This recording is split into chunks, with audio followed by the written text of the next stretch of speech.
ToyFair 2025 was last weekend, and now that you've had a moment to marinate on it, let's talk about it. This year, it was all about the Mighty Morphin Reignition.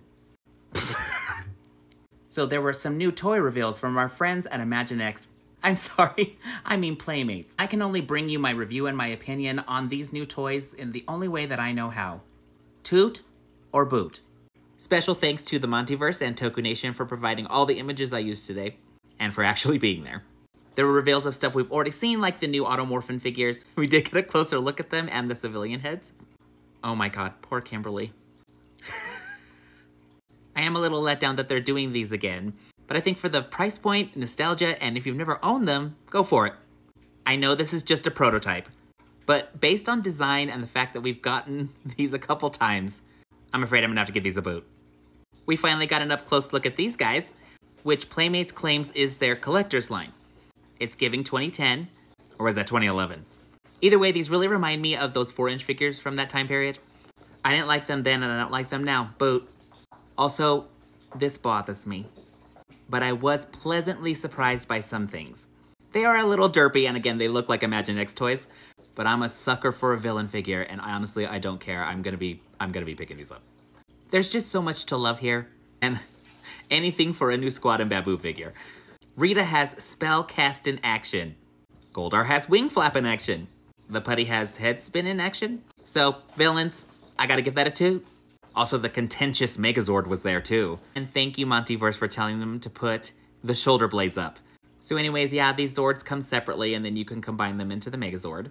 That does include the Pterodactyl. But to be fair, the Pterodactyl does come with accessories for the Megazord and these little cute Mighty Morphin Ranger figures, so still not worth the price. Although it is almost worth it to get this just because the Pterodactyl's mouth opens. Money, please!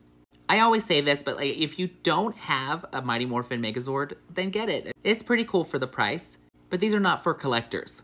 These are for people who just want a Megazord, or if you want to get your kid one. But as a collector, boot.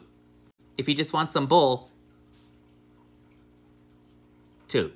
Reignition of the battle bikes from Mighty Morphin, that's actually pretty cool. No sidecars though. Yeah, I'll give it a toot. And there was some fun stuff like these little plushies, which again, I will be buying. Toot! But I'm most excited for these. I love anything minifigure. And the thing with this line, it seems like they're rehashing, reigniting, if you will, the toys from 1994. That's literally what they're doing. Some of this I'm okay with because we haven't gotten those toys redone in a long time. Also, I'm gonna get a Rita, so toot! See what I mean? 1994. But again, we haven't gotten these redone, so I will be buying these. Mostly because I don't have the ones from 1994. It's actually really cool that they look almost identical to the 1994 toys. So there you go, another toot. Again, I don't think I can stress this enough that these are clearly not made for collectors. But it's gonna be really hard to top the Legacy Power Morpher and the Lightning Collection Morpher because both were actually really good. Low price point, if you don't have one, go for it.